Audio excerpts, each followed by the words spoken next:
Notre lecture du jour se trouve dans les Actes, chapitre 4, versets 32 à 37. Chapitre 4, versets 32 à 37. Je lis. Le titre, « Les croyants partagent leurs biens entre eux ». Le groupe des croyants était parfaitement uni, de cœur et d'âme. Aucun d'eux ne disait que ses bienfaisants étaient à lui seul. Mais entre eux, tout ce qu'ils avaient était propriété commune. C'est avec une grande puissance que les apôtres rendaient témoignage à la résurrection de Jésus-Christ, et Dieu leur accordait à tous d'abondantes bénédictions. Personne parmi eux ne manquait du nécessaire. En effet, tous ceux qui possédaient des champs ou des maisons les vendaient, apportaient la somme produite de cette vente et la remettaient aux apôtres. On distribuait ensuite l'argent à chacun selon ses besoins. Par exemple, Joseph, un lévite né à Chypre, que les apôtres surnommaient Barnabas, ce qui signifie l'homme qui encourage, vendit un champ qu'il possédait, apportait l'argent et le remit aux apôtres. Amen. L'herbe sèche, la fleur se fane, mais la parole de Dieu demeure éternellement. Amen.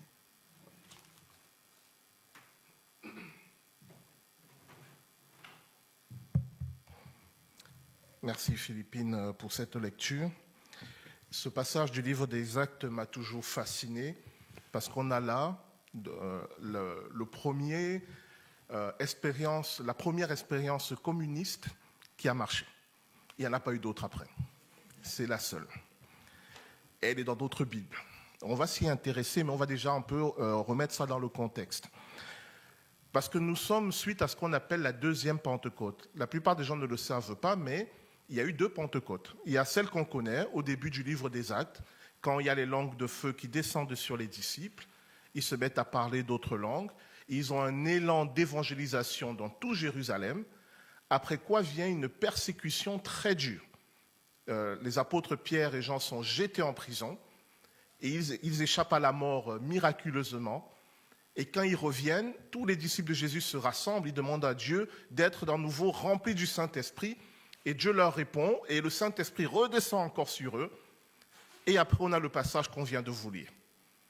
Donc, c'est très intéressant de se rendre compte que cette expérience magnifique, extraordinaire, elle a lieu pendant un temps de persécution.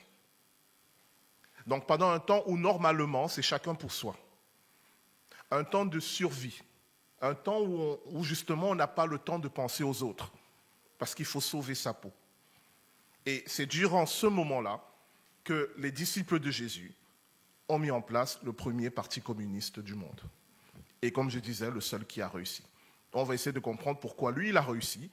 Et les expériences qui ont eu lieu au cours de l'histoire après celle-là ont toutes échoué. Alors j'ai pris ce texte parce que nous parlons d'entraide. Et quand on parle d'entraide, pour moi, on ne peut pas passer à côté de ce texte. Parce que là, on a vraiment l'entraide à fond.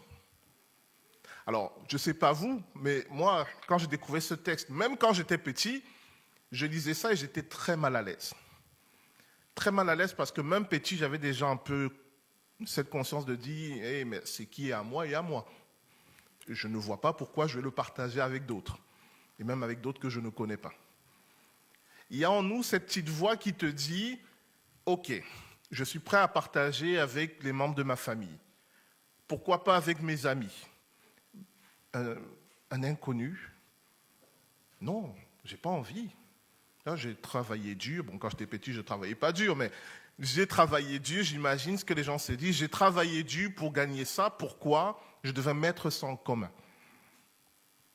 Ce qui s'est passé pour les disciples de Jésus, c'est qu'après cette deuxième Pentecôte, ils ont compris quelque chose d'essentiel qui leur a donné un nouvel élan. Ils ont compris, ou plutôt ils se sont rappelés quelque chose que Jésus-Christ leur a dit, c'est à l'amour que vous aurez les uns pour les autres que le monde saura que vous êtes mes disciples. Et ça, chers amis, ça nous interpelle. Parce qu'après la première Pentecôte, je ne dis pas que les disciples vivaient chacun pour soi, mais ils étaient dans un élan missionnaire. Ils prêchaient la parole et c'était très bien. Il y avait des miracles. Mais il a fallu la persécution pour qu'ils se rappellent quelque chose d'essentiel. C'est que la bonne doctrine ne sert à rien si elle n'est pas adossée à un témoignage vivant d'amour. Tu peux prêcher Jésus de manière juste et dire toute la vérité. Mais si à côté de cela, tu ne mets pas en pratique cet amour-là, alors tu es passé à côté. C'est dommage. C'est vraiment dommage. Le texte nous dit, et j'aime bien cette phrase, dans Acte 4 au verset 32, « La foule de ceux qui avaient cru n'était qu'un cœur et qu'une âme. » Avec la persécution, ils avaient pris conscience que ce qui touche mon frère ou ma sœur m'affecte aussi. Le bonheur de mon frère ou de ma sœur, c'est aussi mon bonheur. Le malheur de mon frère ou de ma sœur, c'est aussi mon malheur. Ils avaient pris conscience que, en tant que chrétiens, nous ne sommes pas des cellules à part. C'est pour ça que l'apôtre Paul va parler de l'Église comme étant un corps. Dans un corps, si une partie du corps est malade, gravement malade, tout le reste du corps est affecté. Et cette prise de conscience, elle est fondamentale. Et de mon point de vue, c'est ce qui nous manque encore. Et je ne suis pas en train de vous jeter la pierre, moi je m'inclus dedans. C'est très difficile d'avoir cette notion de corps. Pourquoi ? Parce que nous sommes déjà dans une société très individualiste. Et en plus, je suis désolé, on ne se connaît pas tous. Comment faire corps avec celui que je ne connais pas bien ? Comment faire corps avec celui que je n'apprécie pas ? Je ne dis pas que je le déteste, je ne l'apprécie pas. On n'a pas d'atome crochu. Et pourtant, c'est mon frère en Christ et pourtant, c'est ma sœur en Christ. Comment faire corps ensemble ? La seule solution que j'ai trouvée, moi, c'est de le demander à Dieu. Pourquoi je dis que c'est la seule solution ? Parce que cette expérience communiste des disciples de Jésus-Christ, elle venait du fond de leur cœur. Ce n'était pas une pression extérieure qui leur a dit « mettez tous vos biens en commun ». C'est d'eux-mêmes qu'ils ont eu cet élan pour dire « on va éradiquer la pauvreté du milieu de nous ». Pas les pauvres, mais la pauvreté. Ce n'est pas le même projet. On va faire en sorte que parmi nous, il n'y ait aucun pauvre. C'était ça leur ambition, ils y sont arrivés. Parce qu'avec la deuxième Pentecôte, avec la prise de conscience qu'ils sont un même corps, avec la prise de conscience que dans ce corps, il y avait des gens qui étaient dans des situations de fragilité, ils se sont dit, on ne peut pas aller évangéliser jusqu'au bout du monde si au milieu de nous, on n'a pas commencé à travailler. Et ça me semble assez cohérent. Ça me semble assez logique.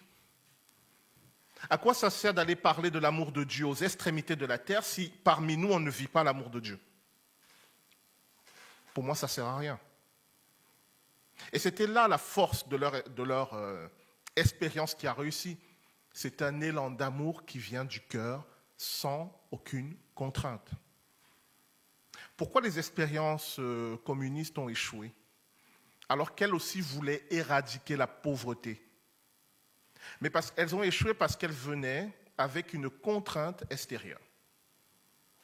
On t'oblige à partager tes biens avec celui qui n'a pas. Mes amis, ça ne marche pas. S'il y en a encore parmi vous qui ont cette illusion que par la contrainte, on va amener la solidarité, ça ne marche pas. J'aime beaucoup l'histoire. Et sans être un historien pro, j'ai quand même étudié pas mal de choses. Ça ne marche pas. Jamais. Ça finit toujours par la loi du plus fort. Chaque fois qu'on veut contraindre l'amour, contraindre la solidarité, obliger certaines personnes à partager, ça va à l'échec. Donc, l'entraide véritable ne vient pas d'une pression extérieure, ne vient pas d'une contrainte extérieure, mais elle vient de l'amour que Dieu allume dans nos cœurs les uns pour les autres. C'est à la fois simple, hein, mais très compliqué. La situation de l'église de Jérusalem, où chacun allait vendre les terrains, les maisons qu'il avait. Ils apportaient aux apôtres, et les apôtres faisaient une redistribution selon les besoins de chacun, de telle sorte qu'il n'y avait plus de pauvres. Ce ne sont pas les apôtres qui ont obligé les autres chrétiens à entrer dans ce système. Mais c'est tous ensemble, d'un commun accord, qu'ils ont mis cela en œuvre. Et il n'y avait plus de pauvres parmi eux. Est-ce que ça ne serait pas génial s'il n'y a plus de pauvres parmi nous? Allez, Puvot. Est-ce que ça ne serait pas un témoignage puissant de l'amour si nous nous débrouillons pour qu'il n'y ait plus de pauvres parmi nous? Je ne sais pas comment, hein, mais est-ce que cet objectif-là ne vaut pas le coup? Les apôtres de Jésus ont estimé que c'était le meilleur témoignage en plus de l'évangélisation. Chers amis, nous sommes entrés dans une période très difficile. Il y a eu le Covid. Après le Covid, on s'est dit, ouf, on va souffler. Il y a eu l'Ukraine. Et l'Ukraine n'est même pas encore terminée. Il y a la Palestine et Israël. On s'est dit, on a atteint le sommet, il y a l'Iran. Et ça va continuer. Ça va continuer parce que nous sommes dans une période de changement de paradigme. Le monde est en train de changer. Toutes les puissances sont en train de chercher un nouvel équilibre. Donc, nous entrons dans des périodes difficiles où malheureusement, il va y avoir des crises économiques. Et en période de crise économique, notre instinct naturel, c'est le chacun pour soi. C'est instinctif, c'est animal. En période de survie, on n'a plus envie de penser aux autres. À la limite, on va penser à sa famille. À la limite, on peut faire des efforts pour ses amis, mais pas plus, c'est chacun pour soi. Si nous cédons à cet instinct-là, alors, je vous le dis comme je le pense, notre évangélisation ne sert à rien. Si nous cédons à cet instinct, tout ce que nous avons fait depuis des années sera annulé. Il sera juste manifesté que nous avons été des hypocrites.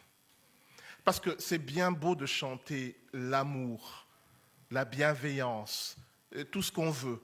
Mais quand on arrive dans le sérieux de la vie réelle, si nous ne sommes pas au rendez-vous, alors nous sommes ce que Jésus-Christ a appelé des hypocrites. Je m'inclus dedans, hein. Je vois certains qui froncent les sourcils en mode « il est en train de m'insulter » ou je rêve. Non, mais je m'inclus dedans, sérieusement. Si, quand les temps deviennent difficiles, nous ne nous posons même pas pour dire « Seigneur, comment je peux aider ?» Qui en priorité? Ma famille. Ah, quand même, alors, petite parenthèse, hein.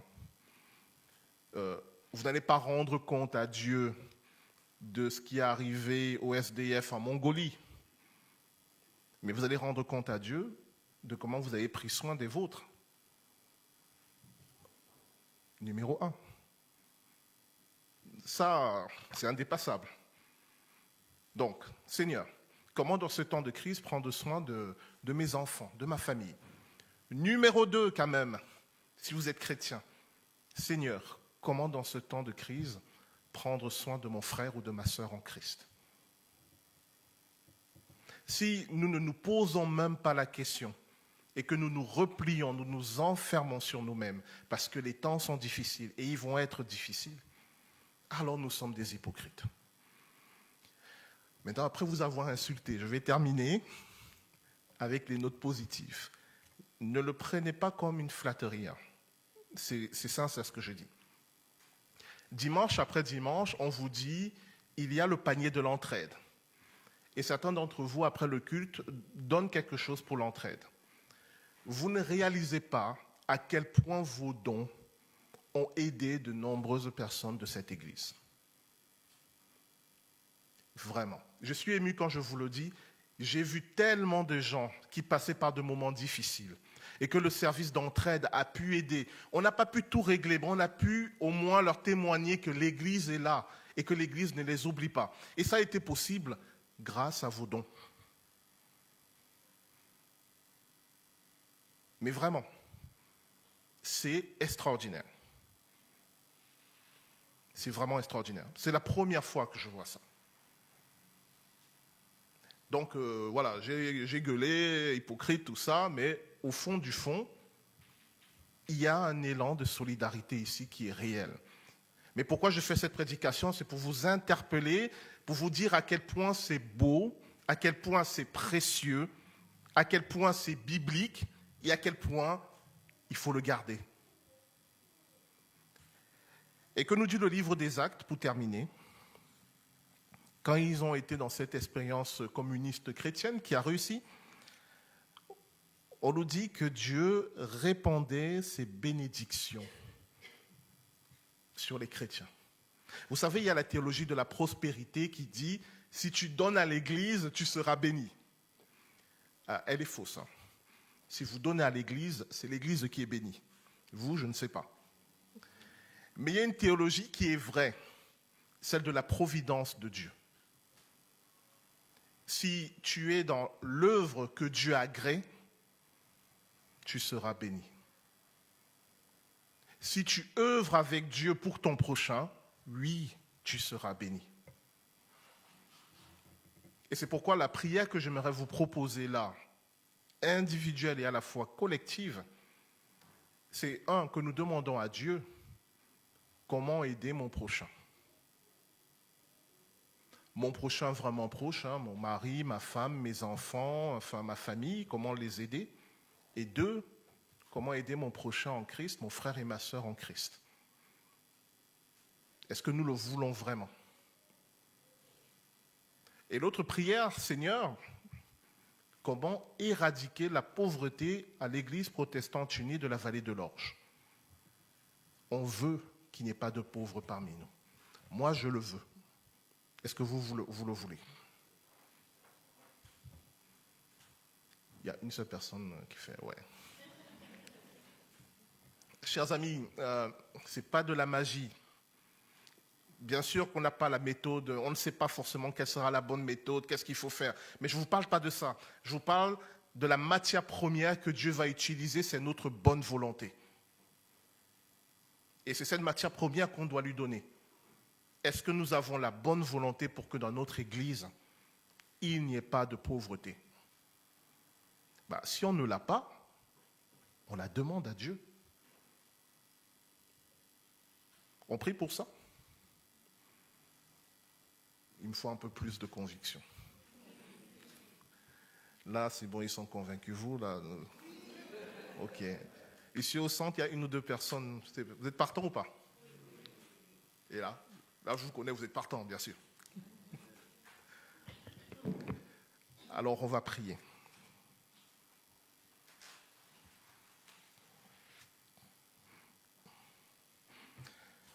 Seigneur, en ce temps de crise, c'est très difficile pour nous de savoir quoi faire. On a peut-être une idée de comment se débrouiller pour notre propre vie, pour notre famille, pour notre entourage.